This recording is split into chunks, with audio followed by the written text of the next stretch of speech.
Hey, this is Vince Papale. I'm a fellow Hawk brother, and of course I'm the guy from Invincible, and you're listening to Sports and Rants with Brett and Pants right here on 1851, my Hawk brothers, and the Hawk will never die. And we are back with former SJU legend from the undefeated season, Pat Carroll. How are you doing today, Pat? Doing good. Glad to be here, guys. Pat, what did you think about last night's game? It was a tough one, man. They, watching the first half, I mean, the team looked great. They were obviously very prepared. Langston came out, he was hot, and it was great, man. They just kind of, I don't know if they ran out of gas at the end, but it was tough to watch at the end, though. They had a very successful season, in my opinion. Did their season remind you a little bit of your playing days here? Yeah, I think, with seasons you can always see similarities. My senior year we were, made the NIT championship and, we made the finals, played South Carolina, and we didn't play a great game, but we were right there at the end, and they hit a buzzer shot to finish us off. But it was sad seeing it. I thought SJU had it when we were up 3 points right at the end of the game, so it was tough. Now, we had a couple good seniors as the leaders on this year's squad. How important is that for the senior leadership in the locker room, especially with guys like Langston, Halil? It's huge. And, obviously, like you said, Langston, Halil, Roberts, it's, guys like that. And I personally met all of them. They, not only are they good players, they're great kids. So, for the underclassmen, it's huge to be around that. So that, whether it's Bembry, whoever's going to step up for the following years, it's to have great seniors like that. It makes a huge impact on the team, in the locker room, and on the court. St. Joe's had a successful basketball season this past season. You also come from a successful basketball family. How did that help you when you came to St. Joe's growing up with your brother Matt? It was a big part of it. I think watching my brother, he was 2 years ahead of me. Then he decided to go to to Notre Dame. But at every level, when I got to play with him for the first time in high school together, then watching him have a little bit of success at the college level, then in the pros, he kind of opened up the door, and each time I saw him have success at another level, it kind of put it in my mind, like, okay, I think I can do that too. And it was huge. In the summer times, we always got to work out together, so it made things easy for me, and it was nice. Now, we've talked to a couple players. What made you decide to come play basketball at Hawk Hill?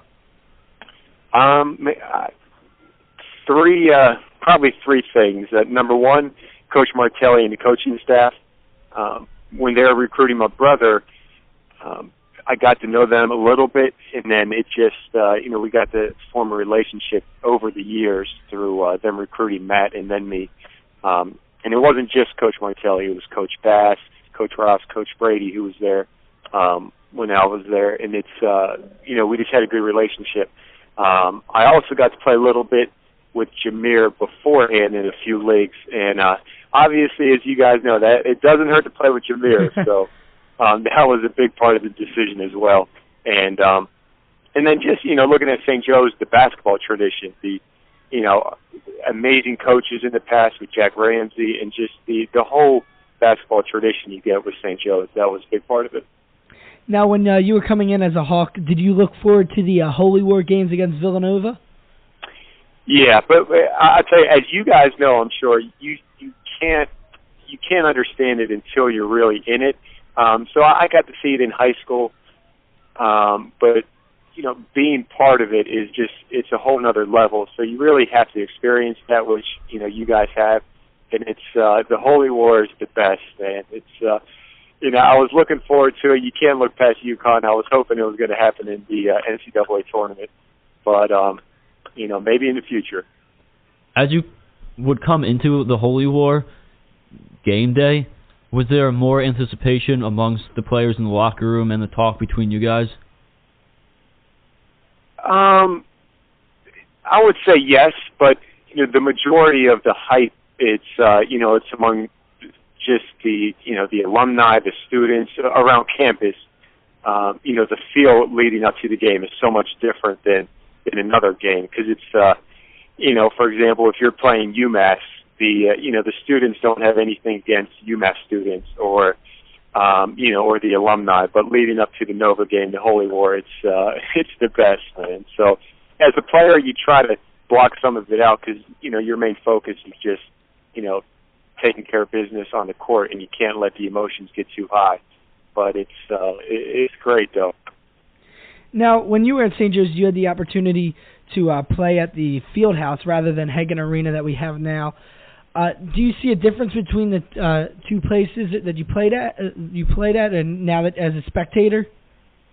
Yeah, it's nice. It's obviously much nicer, different than the old field house. But since it is the same exact location, it still has that the more intimate field house feel that you have. The biggest change as a player is looking at the locker rooms, the weight room, that kind of stuff. Because when we were in school, I think it was Andy Katz that mentioned he couldn't believe our facilities were the way they were with the locker rooms and et cetera. But now it's totally changed, and St. Joe's is definitely on another level with facilities. So. Yeah, what was that like, especially with the facilities and being a smaller school at the time? People didn't really know where St. Joe's was on the map, things like that. What was that like to make a national name for you guys self? It was great. And I think coming to St. Joe's, if I could try to speak on behalf of the other players, I personally never imagined having a team ranked number one in the country, going undefeated in the regular season, and I'm pretty sure the rest of the players would say the same. I think that's what made it so special. We were, St. Joe's is a smaller school. But the national recognition was incredible, and but that's what makes St. Joe's so special is that that smaller field, but we can compete with the bigger schools. So. Yeah, what was that like? We talked to Coach Martelli about this as well. All of a sudden, you went from having basically Philadelphia media to national attention all of a sudden when you guys were going undefeated. What was that like to have new reporters in the locker room, things like that? Yeah, it was pretty crazy, and I think one of the biggest memories for me was it was probably 3/4 of the way through our season. The Philadelphia Eagles had lost a playoff game, and all of a sudden, just we had been getting a lot of Philly media attention, but once the Eagles lost, that next day in practice was crazy. It was just swarms everywhere of media, and then like Coach Martelli said, then the national media started picking it up as the season went on, and it was insane, beyond my wildest dreams, really. Now, many SJU fans and students now know you as one of the best shooters in SJU history, especially three-point shooters. Is there somebody that made you good in that area? Because Langston said he had help from family members, things of that sort. Did anyone drive you to become a better shooter? There's probably too many people to name. Starting back in the day, my grandfather coached at a high school in Pittsburgh for over 50 years, so we've always been around basketball. He helped me tremendously at a younger age. And then going forward, my high school coach, and then, the coaches at St. Joe's when I got there. Coach Bass was tremendous of, helping me with my shot, being there, always rebounding for me. There were so many people along the way that had helped. Probably too many to name, though, but all the coaches along the way have helped me with that. What was it like to reach a milestone of having over 1,000 points for your college career? It was great. But, the biggest memory of, the whole college career was just what we did as a team. That, most memorably, that my junior year when we had the undefeated regular season, and then the run in the Elite Eight. It's those are the most memorable. But looking back, it's nice to have the individual accomplishment of scoring 1,000 points. But the team accomplishments are what really are the greatest memories. Now, this season, you came to Hagan Arena, and you, I like to say, passed the torch to Langston Galloway, who passed your three-point record. What was that like? It was great. It was great. Honestly, nobody wants to see, your personal record broken. But, really looking back on it, you hope that, among younger players that, those records are there to motivate, to inspire other players. And from day one, I remember I met Langston as a freshman, and he was one of the most he was so into finding out how can I be better, and looking at him, the kind of player he was, the person he was, the effort he put in to become a great shooter. You can't be more happy for a player like that, and he deserved it. So it was just nice seeing Langston, the type of person he is, to get that accomplishment. You are still the all-time A10 three-point percentage leader. How does that feel to know that your record still holds today? That's I appreciate you letting me know. I didn't know that, so thank you first. No, it's great. But I would imagine at some point, someone may come up and knock that record off. But I appreciate you informing me, though. I didn't know that. What is that like to be? Like you were basically known as the shooter, the three-point shooter. What is that like to be have that role on the team, to know that you're going to have the ball in your hands when you're down 3? Mm-hmm. It was great, and obviously my senior year, that's when that situation played out more. Where at the end of the game, I was going to have the ball, or at least trying to get a shot off. Years before that, my role was pretty easy. It was give the ball to Jameer, Delonte, let them penetrate, and I just stand out on the wing, and if I catch it, shoot it. And they made it pretty easy on me, which was nice.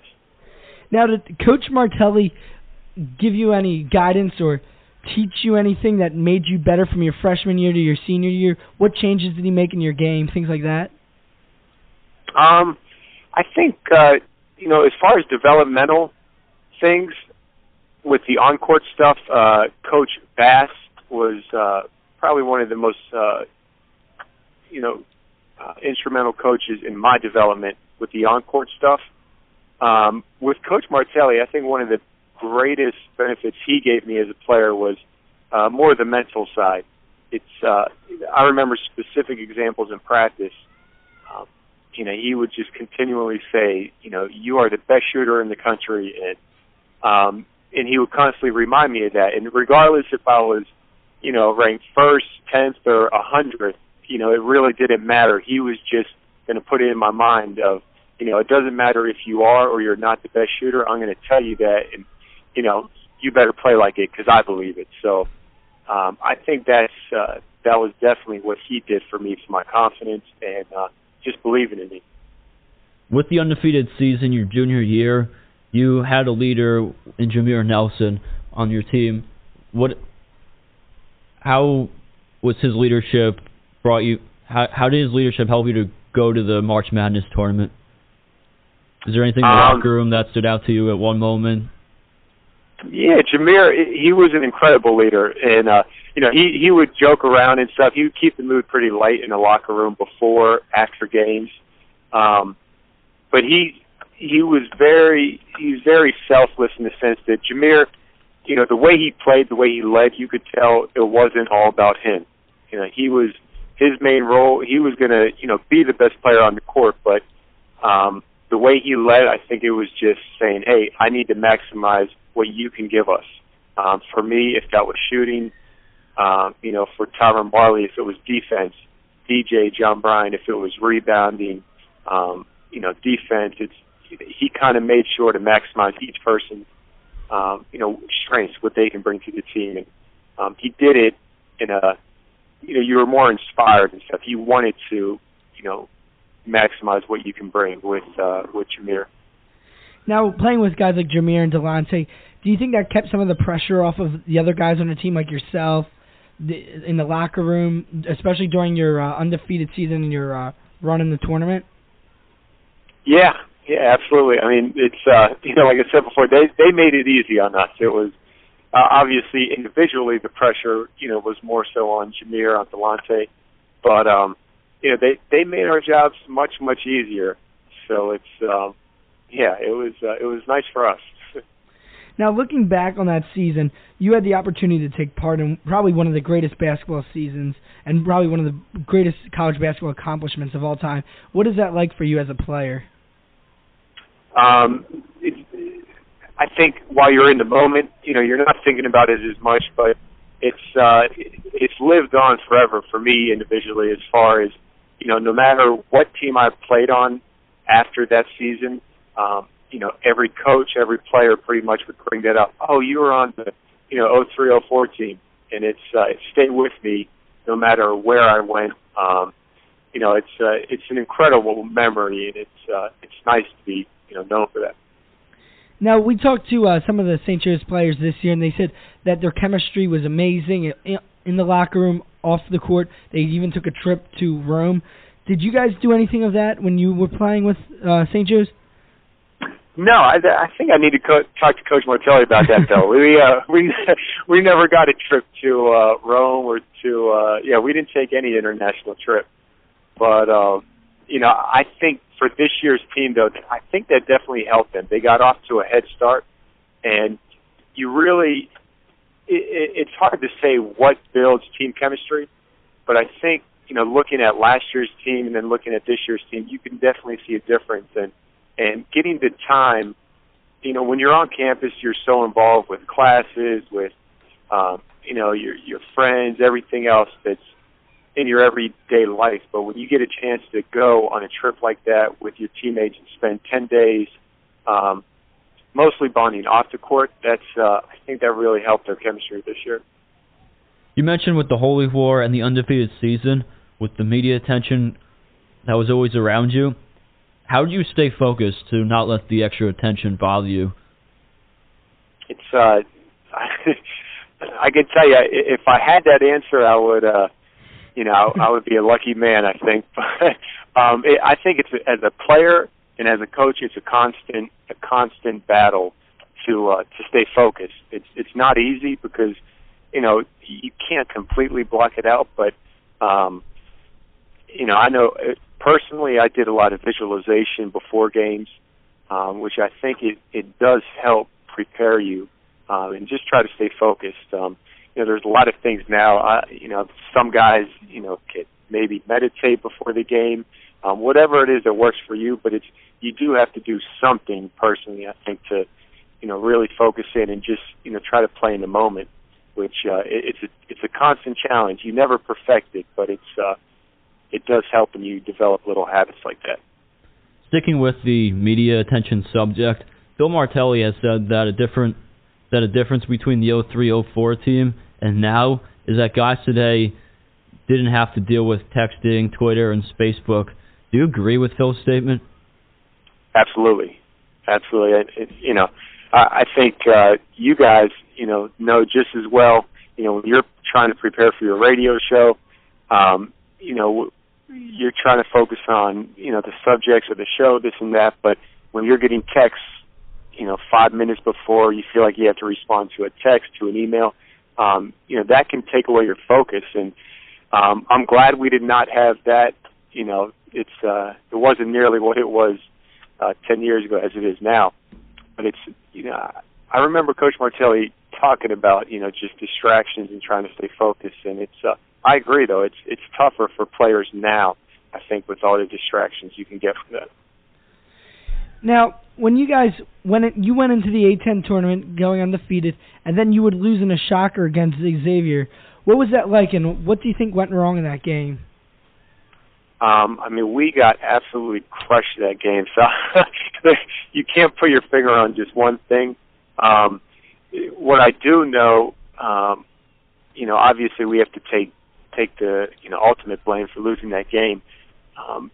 Xavier, they came out ready though. They I do think they underachieved during the regular season, and then they showed the type of team that they're capable of.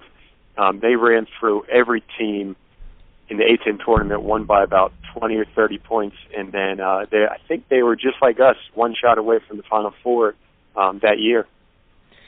Now, do you think, looking back, that was not necessarily a good thing, but it took some of the pressure off you guys especially going into the March Madness tournament, knowing, all right, you already had that one loss?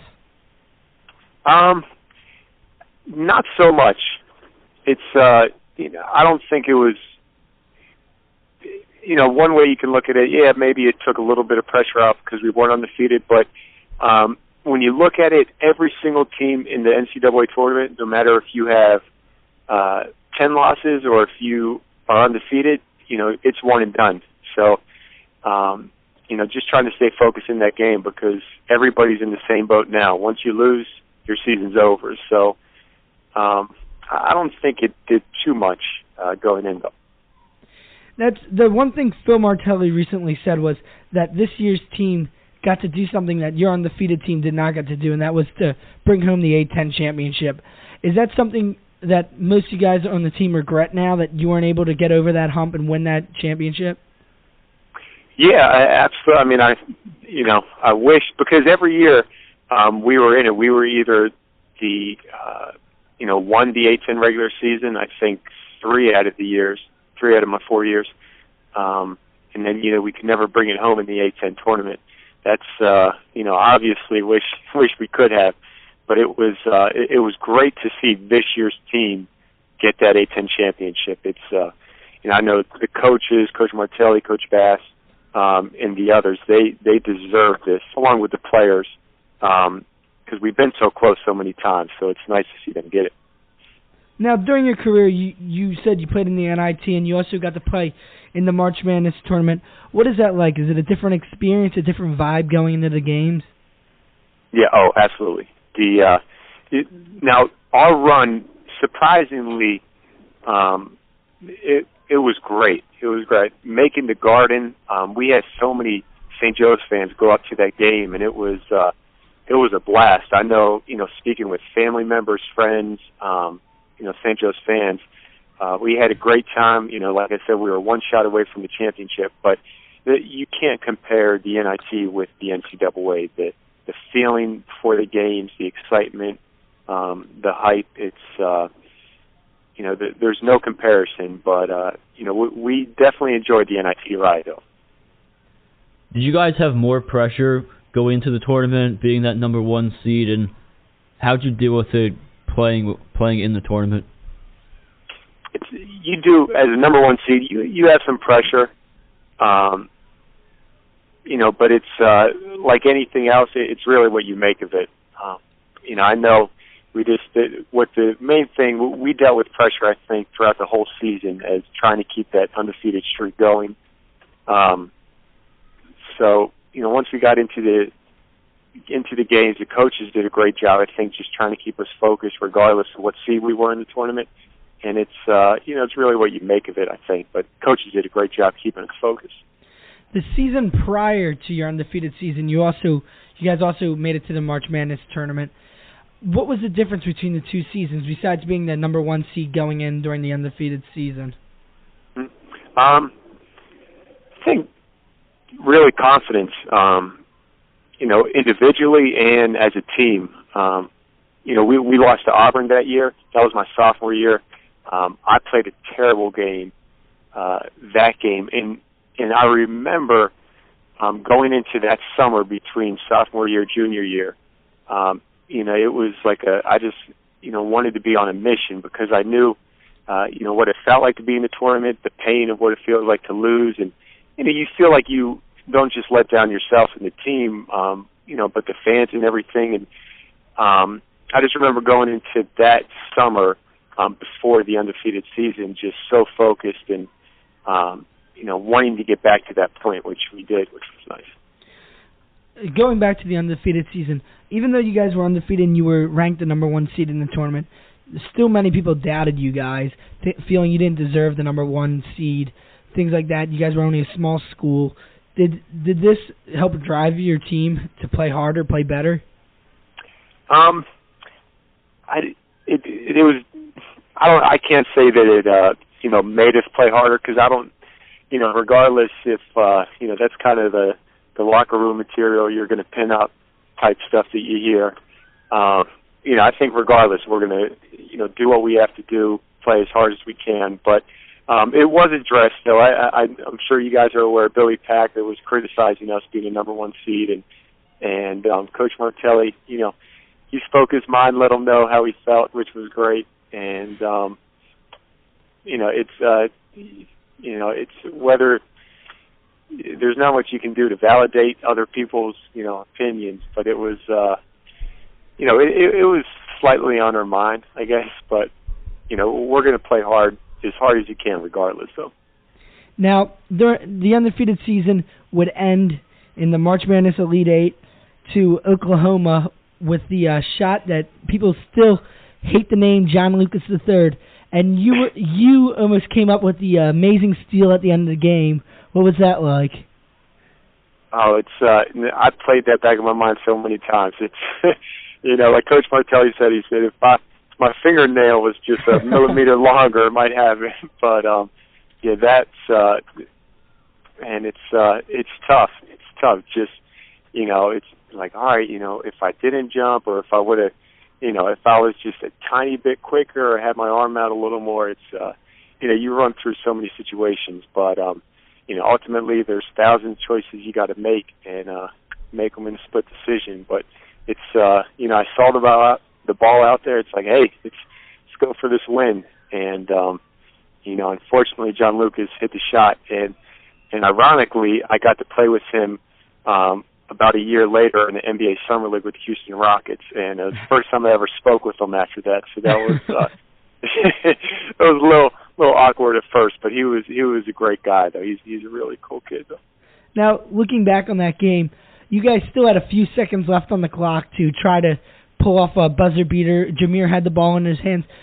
Do you looking back on it now, do you feel that Phil maybe should have called a timeout, or you guys should have drawn up a play to run in that situation? I personally would not. It's you have the best player in the country, Jameer, with the ball in his hands, a couple seconds on the clock, and I think if you call timeout in that situation, you're letting the defense set up with only a few seconds on the clock. What we did, what Coach Martelli called, that's exactly what I would do. You have the best player in the nation, ball in his hands, defense isn't set. Yeah, I'll just let it roll.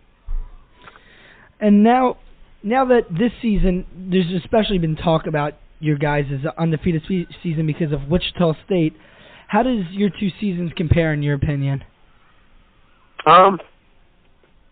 It's definitely similar. You look at I don't know if you would call both of us, mid-major. In most people's eyes, the Atlantic 10 is, a step up from their conference, but it's, you can't. We do have similarities. We're smaller schools.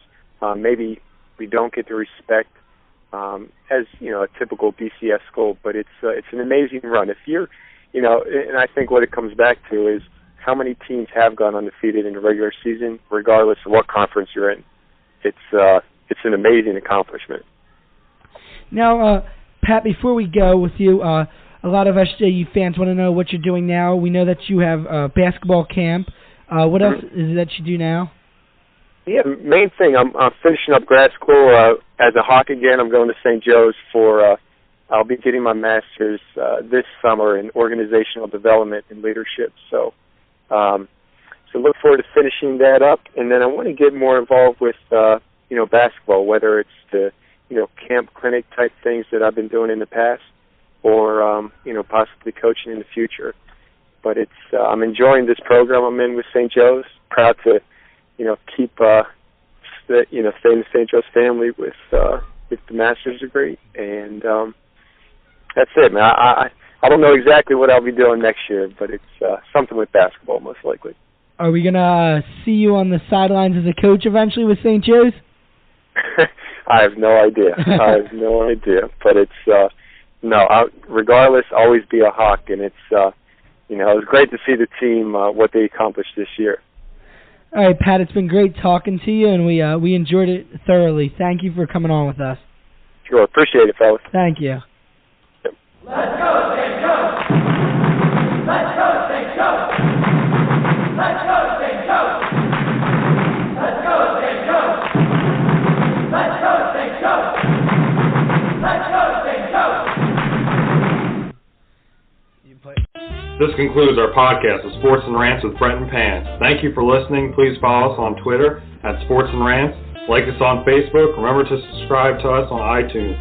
And visit our website, www.sportsandrants.blogspot.com. It would help our rankings on iTunes if you rate and review our podcast. Thanks, and have a good day.